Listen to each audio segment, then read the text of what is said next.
नमस्कार।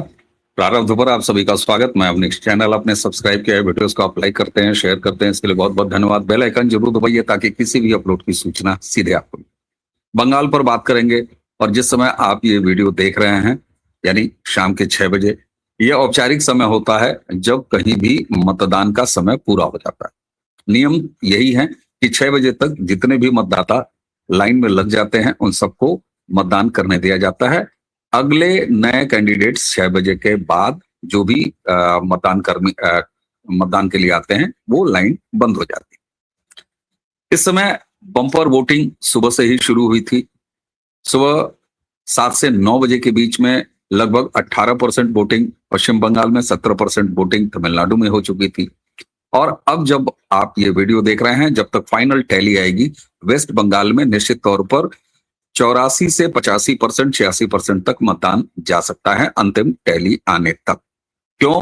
क्योंकि ऑफिशियली जो अब तक मतदान हो चुका है वो 78% को क्रॉस कर चुका है। तो लास्ट में जब टैली 2 घंटे की और मैच होती है तो ये फिगर लगभग 84, 82 के आसपास जाएगा वेस्ट बंगाल में। ये कोई बड़ा ऐसा चौंकाने वाला मामला नहीं है कि इतना ज्यादा मतदान का प्रतिशत कैसे बढ़ा। एसआईआर जो कि पवित्रीकरण, शुद्धिकरण मतदाता सूची का है, उसके बाद ये सामान्य है होना। अगर ये नहीं होता, हालांकि बहुत सारे हमारे सुधी विश्लेषकों ने पश्चिम बंगाल के मामले में ये कहा था कि एसआईआर के बाद अपेक्षित तौर पर न सही लेकिन वेस्ट बंगाल में मतदान का प्रतिशत घटेगा, लेकिन हम सबका अंदाजा यही था और ये मामला वहीं जा रहा है। 152 सीटों पर जो ये फर्स्ट फेज का मतदान संपन्न हुआ है उसने बहुत कुछ तस्वीर साफ कर दी है। सबसे पहले बात कर लेते हैं कि वेस्ट बंगाल का चुनाव हो और हिंसा की बात नहीं हो, तो क्या इस पहले फेज में जो वोटिंग हुई है उसमें हिंसा का स्तर क्या रहा? हाँ, ये ठीक है कि कुमारगंज में भारतीय जनता पार्टी के प्रत्याशी शुभेंदु को दौड़ाया, वहां की जनता ने दौड़ाया। इसके अलावा अगर आप देखें, मुर्शिदाबाद में देशी बम वो फूटा है, हुमायूं कबीर और टीएमसी इन दोनों के बीच में बवाल हुआ है। अभी तक अनऑफिशियली ये बात आ रही है कि एक व्यक्ति की मौत भी हुई है, लेकिन कहाँ हुई है, कैसे हुई है, इसके बारे में अभी बहुत ज्यादा क्लियरिटी नहीं है। हो सकता है जब आप वीडियो देख रहे हो तो ये क्लियरिटी आ चुकी है। लेकिन जिस वेस्ट बंगाल का एक काला इतिहास रहा है, अत्यधिक हिंसा का, चाहे वो चुनाव के दौरान हो, चुनाव से पहले हो, और यहां तक कि 2021 में हमने देखा कि चुनाव परिणामों के बाद, टीएमसी की जीत के बाद भी वो हिंसा, क्या उसकी तुलना में ये जो 152 सीटों पर मतदान समाप्त हुआ है पहले फेज का वेस्ट बंगाल में, हिंसा कहां है? मैं सच कहूंगा, जो लोग भी बंगाल के राजनैतिक जो ताना बाना है उसको जानते हैं, राजनैतिक हिंसा को जानते हैं, उनके लिए ये बेहद संतोष का विषय है। मेरे जैसे लोगों के लिए ये बेहद संतोष का समय है कि इतनी कम हिंसा, जिसको मैं ऑलमोस्ट हिंसा मानता ही नहीं वेस्ट बंगाल के राजनीतिक हिंसा के संदर्भ में, उस माहौल में ये चुनाव पहले फेज का संपन्न हुआ है। सबसे पहले सुप्रीम कोर्ट, जो कि एक गार्जियन बन के बैठा हुआ था इलेक्शन कमीशन का, इलेक्शन कमीशन को हमें बधाई देनी चाहिए कि उसने एक मजबूत कमिटमेंट दिखाया है। ये चुटफुट घटनाएं हुई हैं। और सबसे बड़ी बात आप देखिए कि मुर्शिदाबाद में जहां भारतीय जनता पार्टी के लोगों को दौड़ा दौड़ा के मारे जाने की कल्पना थी, एक तरह से ये उम्मीद थी, वहां पर झगड़ा किसके बीच में हुआ, बवाल किसके बीच में हुआ है, हमला किसके ऊपर हुआ है, वो हुमायूं कबीर और टीएमसी के बीच में हुआ है। कुछ घटनाएं भारतीय जनता पार्टी के साथ भी हुई हैं, जैसा कि मैंने कहा शुभेंदु के साथ हुई है, लेकिन कार्रवाई क्या हो रही है ये महत्वपूर्ण है। एक तो हिंसा में कमी आई, ये हम सबने देखा है, लेकिन जो कहीं ऐसी हिम्मत कर भी बैठा है उसके खिलाफ कार्रवाई क्या हुई?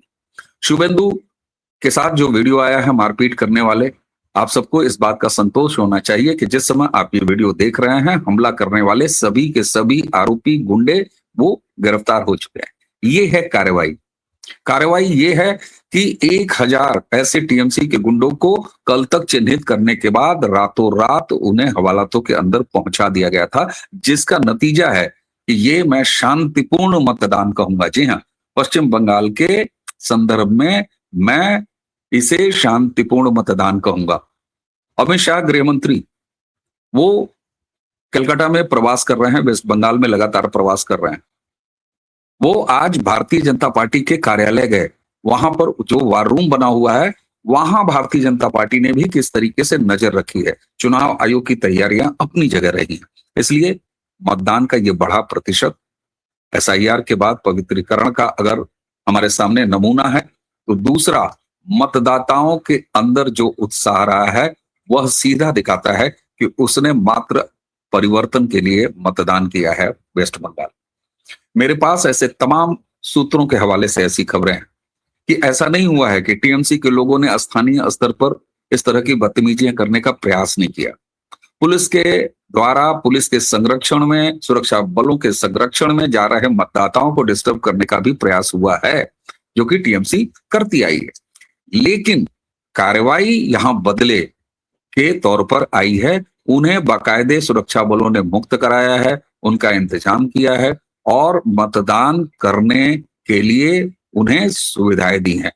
तो इन तमाम बवालों के बाद छोटे छोटे जितने भी इस तरह के स्टेप्स थे, सुरक्षा बलों के सामने ये तमाम जो कांड थे टीएमसी के, जो वो सुनियोजित तरीके से करते थे, इस बार उन्हें करने का अवसर नहीं मिला है। जहां भी उन्होंने प्रयास किया है, वहां सुरक्षा बलों ने उनका कायदे से इलाज किया है, रोका है। आज वेस्ट बंगाल की जनता ने जिस तरीके से ये मतदान किया है, उससे बिल्कुल साफ हो जाता है कि सेकेंड फेज अब यहां से शुरू होगा।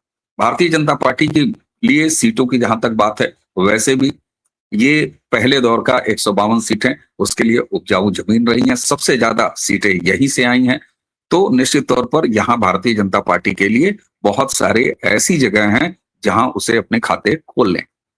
टीएमसी इस पूरे मतदान के दिन, चाहे वो बूथ लेवल हो, चाहे वो आप सोशल मीडिया में देख लीजिए, चाहे उनके लोग जो बैठे हुए हैं, उनके शोल्डर्स डाउन रहे हैं और ये संकेत मिलता है कि उन्हें जमीन से गंध आ रही है कि ये भारी संख्या में वेस्ट बंगाल का मतदाता अगर निकला है और इसने मतदान किया है, तो इसने उन्हें सत्ता से उतारने के लिए मतदान किया है। मैंने एक बात लगातार वेस्ट बंगाल के राजनीति के हवाले से कही है कि आप अगर इतिहास में नजर डालेंगे, वेस्ट बंगाल के अगर मतदाताओं के वोटिंग पैटर्न पर नजर डालेंगे, तो उसने कभी भी किसी को सत्ता में लाने के लिए वोट नहीं किया है, बल्कि बंगाल का मतदाता सत्ता से हटाने के लिए मतदान करता है। ये उसने 25 साल के कार्यकाल के बाद कांग्रेस के साथ किया, 34 साल के कार्यकाल के बाद लेफ्ट के साथ किया, और आज जिस 2011 की जमीन पर जिस तेवर के साथ वेस्ट बंगाल में लेफ्ट की सरकार के सामने विकल्प लेके खड़ी थी ममता बनर्जी, आज ठीक वही स्थिति इतिहास अपने आप को दोहरा रहा है। और जिसकी शुरुआत आज सुबह 7 बजे से हो गई। जिस समय आप ये वीडियो देख रहे हैं, उस समय भी कई ऐसे मतदान केंद्र हैं वेस्ट बंगाल में जहां मतदाता अपना मत डाल रहे हैं, क्योंकि 6 बजे तक जो लोग भी लाइन में लग जाते हैं, उन्हें अपना वोट कास्ट करना होता है। तमिलनाडु में भी मतदान का प्रतिशत बढ़ा है, तमिलनाडु के बारे में हम अलग से बात करेंगे। लेकिन वेस्ट बंगाल, जो कि भारत में लोकतंत्र के बचाने का चुनाव, जी हाँ, मैंने इसीलिए इसे महायुद्ध कहा है। बात यहाँ किसी के हार जीत की नहीं है, बात यह है कि एक ऐसा प्रदेश जिसके चुनाव को दशकों से मजाक बना के रख दिया है, उसे वापस लोकतंत्र की पटरी पर ले आएगा। इलेक्शन कमीशन को बहुत बहुत धन्यवाद।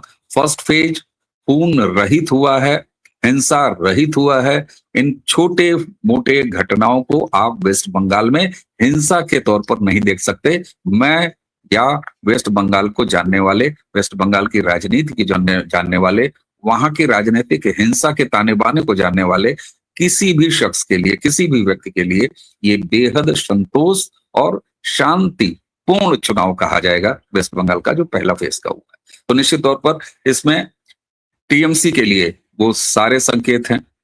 मैं उस पर नहीं जाऊंगा कि बढ़ा हुआ मतदान किसके खिलाफ होता है, घटा हुआ मतदान किसके खिलाफ होता है, क्योंकि ये एक ऐसी आंकड़ेबाजी है जो कभी सही होती है, कभी सही नहीं होती। लेकिन बीते 4-5 दिन में वेस्ट बंगाल में राजनीतिक माहौल ने बदलाव के पक्ष में जिस तरीके से ध्रुवीकरण हुआ है, जी हाँ, आप ये आश्चर्य करेंगे कि भारतीय जनता पार्टी का her campaign Bharatiya Janata party के 2-4 झंडे, उसके अलावा तमाम भगवा झंडे, जय श्री राम के नारों के साथ शुरू होता था।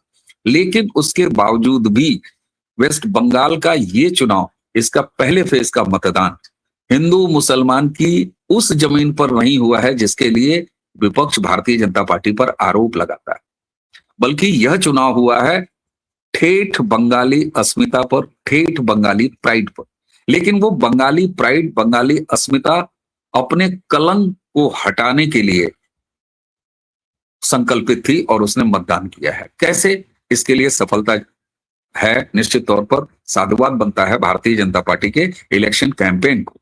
उन्होंने बंगाल की बदहाली, बंगाल में इंफ्रास्ट्रक्चर की कमी, बंगाल से उद्योगों का पलायन, बंगाल से बेरोजगार तमाम लोगों का श्रमिकों के तौर पर पलायन, वो दंश, बंगाल में स्वच्छता अभियान की वाट लगना, बंगाल में केंद्र सरकार की उन तमाम योजनाओं का नहीं पहुंचना, इसे भारतीय जनता पार्टी ने बंगाल के मतदाताओं के बीच रखा कि दरअसल ये वो तमाम कमियां हैं जो बंगाल शेष भारत से पीछे है, ये दरअसल बंगाली प्राइड, बंगाली अस्मिता पर एक कलंक है और जिसके लिए जिम्मेदार है ममता बनर्जी।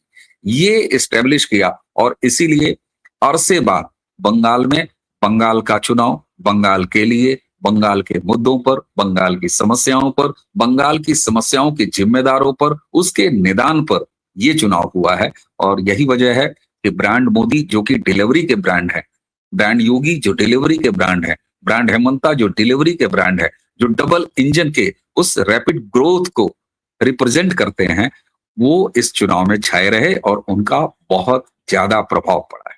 प्रधानमंत्री नरेंद्र मोदी एक ब्रांड के तौर पर, एक जायंट के तौर पर इलेक्शन कैंपेन में केंद्र में रहे, उसके बावजूद भी ममता बनर्जी इस चुनाव को बाहरी बनाम बंगाली के उस फ्रॉड नैरेटिव में नहीं लपेट पाई, नहीं घसेट पाई।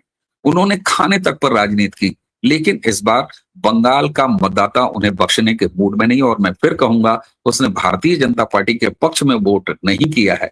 आपको अजीब लगेगा, जी हाँ, उसने तृणमूल की सत्ता को उखाड़ फेंकने के लिए मतदान किया है। और सामने चूंकि भारतीय जनता पार्टी एक सशक्त और सकारात्मक विकल्प के रूप में अपने आप को प्रस्तुत किया, तो निश्चित तौर पर वेस्ट बंगाल ने पहले फेज के 152 सीटों पर भारतीय जनता पार्टी को बढ़ चढ़ के वोट किया है।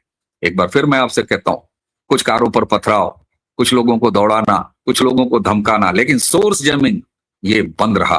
मतदाताओं को मतदान केंद्रों तक आने नहीं दिया, जो कि टीएमसी के गुंडे चाहते थे, वो सफल नहीं हुआ। इसलिए लोकतंत्र के इस महापर्व ने वेस्ट बंगाल में अरसे बाद एक ऐसा चुनाव देखा है जो कि हम कह सकते हैं कि काफी हद तक, और मैं तो कहूंगा कि पूर्णतः शांतिपूर्ण हुआ है।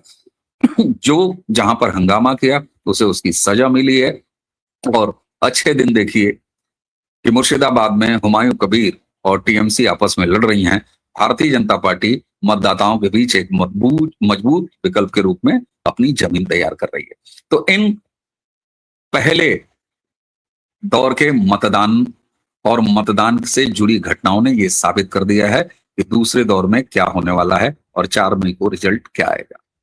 आज रात 9 बजे वेस्ट बंगाल के मतदान के बाद जबकि काफी अपडेट्स आ जाएंगे, चीजें बहुत हद तक खुल के सामने आ जाएगी, हम लाइव करेंगे और लाइव में हमारे साथ रहेंगे पिनाकी गंगोपाध्याय जी, सीनियर जर्नलिस्ट वेस्ट बंगाल से, जो कि वहां की जमीनी घटनाओं से, आज की पूरे माहौल से आपको परिचित कराएंगे।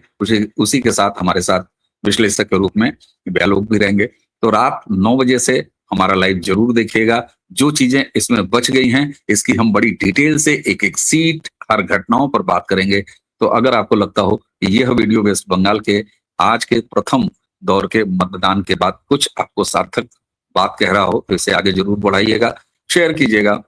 चैनल को आपने सब्सक्राइब किया है, इसके लिए आपको बहुत बहुत धन्यवाद। वीडियोस को आप लाइक करते हैं, इसके लिए भी बहुत बहुत धन्यवाद। बेल आइकन जरूर दबाइए ताकि किसी भी अपलोड की सूचना सीधे आपको।